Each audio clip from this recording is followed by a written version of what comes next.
தாம்பரம் சட்டமன்ற தொகுதிக்கு உட்பட்ட காயத்ரி நகரில் ஒரே வீட்டில் 360 ஓட்டுகளும், அதே போல ரோஜா தோட்டம், அதே தாம்பரம் சட்டமன்றத்துக்கு உட்பட்ட ரோஜா தோட்டத்துல ஒரு 170 ஓட்டுகளும் ஒரே வீடுகள், இது இங்க ஒரு வீடு அங்க ஒரு வீடு, அதெல்லாம் ஓட்டுகள் இருப்பதாக எடப்பாடி பழனிசாமி அவர்கள் ஒரு குற்றம் வைத்தார்கள். அதை ஒட்டி அங்க இருக்க சில மீடியாக்கள் வந்து நேர்ல போய் கள ஆய்வு பண்ணியிருக்காங்க. எது உண்மை அப்படி என்பதை தெரிந்து கொள்வதற்காக போயிருக்காங்க. அவங்க சொன்ன அதே போல காயத்ரி நகர் 3வது தெருவில் 1ஆம் வீட்டில் தான் இந்த இவங்க சொல்லக்கூடிய அந்த 360 ஓட்டுகள், 360 ஓட்டுகள், அதே போல அந்த ரோஜா தோட்டத்தில் கூடிய 1ஆம் நம்பர் என் வீட்டில் 180 ஓட்டுகள் என்பது இருந்திருக்கு என்பது உறுதியாகி இருக்கிறது. அது எப்படி அப்படின்னு சொல்லி கேட்டோம் அப்படின்னா, அந்த இடத்துல வந்து ஒரு விடுதி மாதிரியான ஒரு வீடு மாதிரி இருந்திருக்கிறது. அதுல வந்து சர்ச்சில் பணிபுரியக்கூடிய நபர்களை அங்க வந்து தங்கி இருந்திருக்கிறார்கள். அவர்கள் பல வருடங்களாக அங்கேயே தங்கி இருக்கிறதுனால அவங்களுக்கு வந்து அந்த இடத்துல ஓட்டு வந்து இருந்திருக்கிறது. அதே போல அந்த காயத்ரி நகர் மற்றும் ரோஜா தோட்டம் 2 பகுதிகளிலுமே அந்த மாதிரியான ஆட்கள் அங்க தங்கி இருந்திருக்கிறார்கள். இப்ப வந்து அந்த ரோஜா தோட்டத்துல இருக்கக்கூடியவர்கள் பாதி பேர் அங்க இல்ல, மூடி இருக்கிறது அப்படின்னு சொல்லியிருக்காங்க. அதே போல இந்த காயத்ரி நகர்லையும் இப்ப 370 பேர் அப்படிங்கிற நம்பர் இல்ல, குறைவாக இருக்கிறார்கள். மொத்தமாக இப்ப அங்க வந்து ஒரு 170 ஓட்டுகள், இப்ப அங்க 160 110 அந்த மாதிரியான ஒரு 100க்குள்ளார உள்ள ஓட்டுகள் இப்ப அங்க இருக்கிறது அப்படின்னு இப்ப அவங்க சொல்லியிருக்காங்க.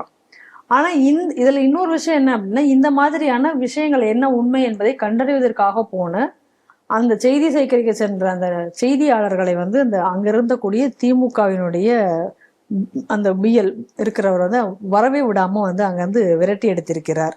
அப்படிங்கக்கூடிய அது பயங்கரமான எதிர்ப்பையும் தெரிவித்திருக்காங்க. ஆனா அதையும் மீறி வந்து அவர்கள் வந்து இந்த விஷயங்களை எடுத்துக்கொண்டு வந்திருக்கிறார்கள். எஸ்ஐஆர் முதல்ல திமுக எதிர்த்தது அப்படிங்கிறதையும் கூட கிறிஸ்தவர்களுக்கும் முதல்ல அதை எதிர்த்தான். அதை நம்ம அப்பவே நம்ம புரிஞ்சுக்கணும். இவனுக்கு எதுக்குறான், ஏன் எதுக்கணும், எதுக்கிறதுக்கு ஒரு காரணம் இருக்கணும்ல. சரி, வடநாட்டுக்காரனை பற்றியும் ஓட் லிஸ்ட்ல சேர்ப்பதற்காக இங்கே சூழ்ச்சி நடக்கிறது. அப்ப இவ்வளவு நாள் இங்க சேர்த்திருக்கிற கிறிஸ்தவ பையில, அப்ப இந்த சூழ்ச்சியை செய்தது யார்?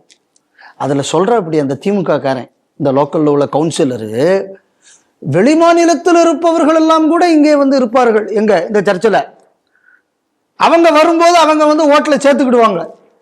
அப்ப வெளிநாடு மாநிலக்காரனை ஓட்டுல சேர்த்து விட்டது நீ தானே. அப்ப வெளிமாநிலத்துல இருந்து வர்றவன் கிறிஸ்தவன். அப்ப இவ்வளவு நாள் நீ சேர்த்திருக்கிய, அப்ப இவ்வளவு நாள் தமிழனுக்கு நீ துரோகம் பண்ணிருக்கியா இல்லை? இவன் இனிமேல் துரோகம் செய்வான் அப்படிங்கிறது உன் மேல குற்றச்சாட்டு, பிஜேபி மேல உனக்கு நீ வைக்கிற குற்றச்சாட்டு. அப்ப இவ்வளவு நாள் தமிழனுக்கு நீ துரோகம் பண்ணிருக்கிய. இப்ப அந்த திமுக என்ன சொல்றான், சொல்லும் போது தெளிவா சொல்ற, அப்படி வெளிமாநிலத்துல இருந்தெல்லாம் வருவாங்க, இந்த சர்ச்சில் வந்து தங்கி இருப்பாங்க, போவாங்க. சரி, முதல்ல அது வீட்டு எண் தானே. அப்ப அங்க அது எப்படி சர்ச் ஆகும்? சரி, அப்ப அங்க ஒரு அந்த இது நீங்க எப்படி வந்து அதை டிஃபைன் பண்ணிருக்கீங்க? அவன் என்னன்னு பர்மிஷன் வாங்கியிருக்கான் அந்த இடத்துக்கு. அப்ப அந்த இடத்துல வந்து ஒரு நன்னறின்னு அங்க பர்மிஷன் இருக்கா? நன்னறினா நீ தங்கி இருக்கலாம், சரி ரைட். அங்க என்ன இதுல பர்மிஷன் கொடுத்துருக்கீங்க?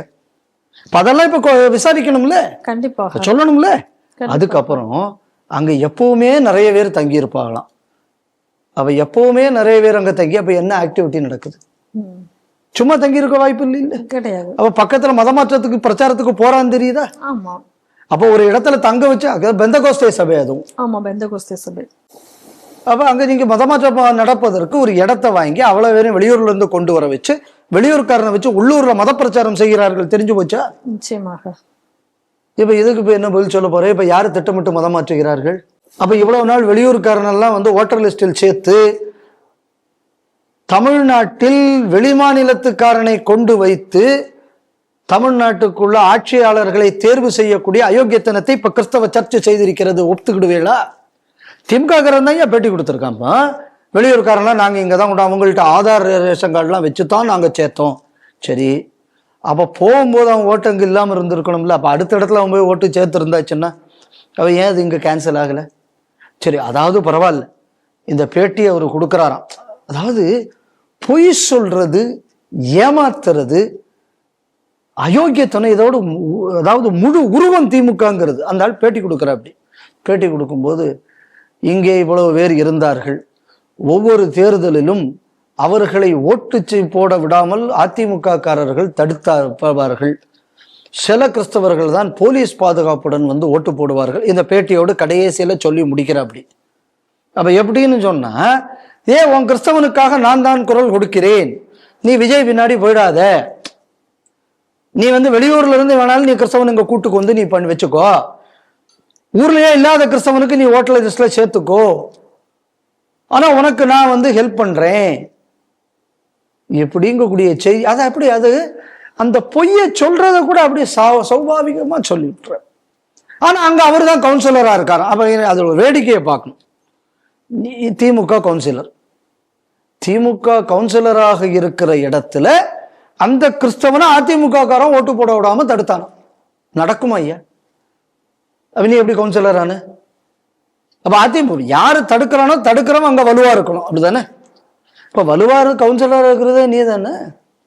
அப்புறம் நான் போய் விசாரிச்சேன், இங்க இதுதான் உண்மை, அதையும் இந்த ஆளே சொல்ற அப்படி. அப்போ எவ்வளவு மட்டகரமான ஒரு அரசியல் நடந்து கொண்டிருக்கிறது. நம்ம இதை எதோட ஒத்து பார்க்கணும் அப்படின்னு பார்த்தா, இதே மாதிரி எவ்வளவு மதரசாக்கள், எவ்வளவு மசூதிகள், எவ்வளவு வீடுகள், எவ்வளவு ஜப வீடுகள், இந்த மாதிரி ஒரு நம்பர்ல ஓட்டு அதிகம் இருக்கக்கூடியது எவ்வளவு தமிழகத்தில் இருக்கும்னு பாருங்க. அப்போ இங்கேயும் இப்ப நான் முந்தானேத்தி எனக்கு ஒரு செய்தி வந்தது. திருநெல்வேலி மாவட்டத்துல சேரன்மாதேவி பக்கத்துல பத்தமடை, இந்த பத்தமடையில ஒரு 2 அக்ரஹாரம் உண்டு, மேல தெரு கீழே தெருன்னு. அங்க ஏதோ ஒரு 75 100 ஓட்டை காணலையா. ஏன்னா செய்தி நேத்தியோ முந்தானேத்தியோ எனக்கு ஒரு செய்தி வந்தது. இது நல்லா யோசிச்சு பாருங்க. இந்துக்கள் இருக்கக்கூடிய இடங்கள்ல ஓட்டு காணாம போகுது, கிறிஸ்தவர்களுக்கு இருக்கிற இடத்துல வந்து வெளியூர் ஓட்டெல்லாம் இருக்கு. அது இத்தனையும் வெளி மாநிலத்துக்காரன் ஓட்டு. பத்தமடையில வந்து எக்காக்கணும்னா அந்த ஊர்க்காரன் ஓட்டு தான், வெளியூர்காரன் ஒரு வயலும் கிடையாது, எல்லாம் அந்த ஊர்க்காரன் தான். அப்ப என்ன புரிஞ்சுக்கணும்னா, தமிழகத்தில் இருக்கக்கூடிய வாக்காளர் பட்டியலில் தாமிரபரணிக்கரையிலேயே பிறந்து தாமிரபரணிக்கரையிலேயே வளர்ந்து அந்த பக்கத்தில் இருக்கிற அதே பள்ளிக்கூடத்தில் படித்து அங்கேயே உழைத்து அங்கேயே இருக்கக்கூடிய ஒரு தமிழனுக்கு ஓட்டு கிடையாது. அதே நேரத்தில் வெளிமாநிலத்தில் இருந்து வந்த மதமாற்றத்துக்காக கொண்டு வரப்பட்ட கிறிஸ்தவனுக்கு தமிழ்நாட்டில் இருக்கக்கூடிய வாக்காளர் பட்டியலில் ஓட்டு இருக்கு. தானே இந்த செய்தி.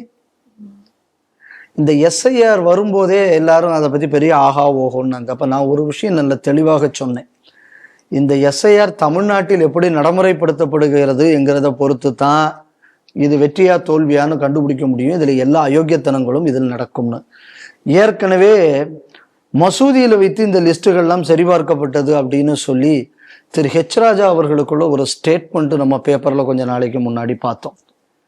இப்ப பார்த்தீங்கன்னா திடீர்னு என்ன அப்படின்னா, இந்த எஸ்ஐஆர் பணியில் நாங்க போக மாட்டோம் அப்படின்னு சொல்லி அரசு ஊழியர்கள்லாம் ஒரு போராட்டம் நடத்தினார்கள்.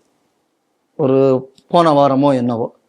அதை ஒட்டி வந்தது என்ன அப்படின்னா, திமுக அரசு செய்யல, அரசு ஊழியர்களுக்கு சில சம்பள உயர்வு இதெல்லாம் அறிவித்தது உடனே திமுக.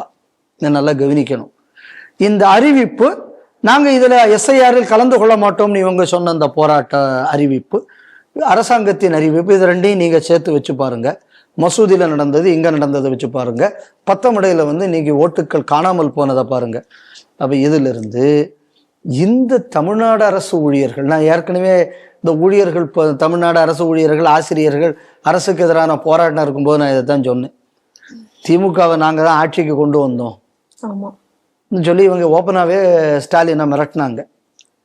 அதனால இன்னைக்கு மிரட்டுவாங்க, நாளைக்கு ஏதாவது இப்படி ஒரு துண்டை போட்டாச்சுன்னா உடனே அப்படி மாறி போடுவாங்க, இதான் நடக்கும்னு நம்ம இப்போ சொல்லியிருந்தோம். இன்னைக்கு அதான் நடந்து கொண்டு இருக்கிறது. இந்த எஸ்ஐஆர் என்பது தமிழ்நாட்டில் இந்த எக்ஸசைஸ் எந்த அளவு இது சரியாக இருக்கும் என்பது நம்மளால உறுதியாக சொல்ல முடியாது. ஏன்னா இங்க இருக்கக்கூடிய அரசு ஊழியர்களாகவே செயல்படலையே. யோசிச்சு பாருங்க, வேற ஒரு இடத்துல பார்த்தாச்சுன்னா திமுக காரன் வந்து அந்த லிஸ்ட்டை பார்த்துக்கிட்டு இருந்தாங்க கூடிய செய்தி வந்தது. அந்த லோக்கல்ல இருக்கிற ஊழியர்கள் மேல என்ன நடவடிக்கை எடுத்தாங்க? எந்த நடவடிக்கையும் எடுக்கல. இப்போ இது எல்லாத்தையும் கண்காணிக்கக்கூடிய டிஸ்ட்ரிக்ட் கலெக்டர் தானே. ஆமா. இப்போ டிஸ்ட்ரிக்ட் கலெக்டர் எல்லாருமே ministry of personnel and training தானே வருவாங்க. கண்டிப்பாக. மத்திய அரசுல ஒரு 4 ஐஏஎஸ் ஆஃபீஸர் மேல மத்திய அரசு ஒரு நடவடிக்கை எடுத்தாச்சுன்னா வேற கலெக்டர் தானாக வேலை பார்ப்பார்கள். இந்த துணிச்சல் அமித்ஷா அவர்களுக்கு வருமா? வந்தாச்சுன்னா SIR exercise will be fruitful in Tamil Nadu.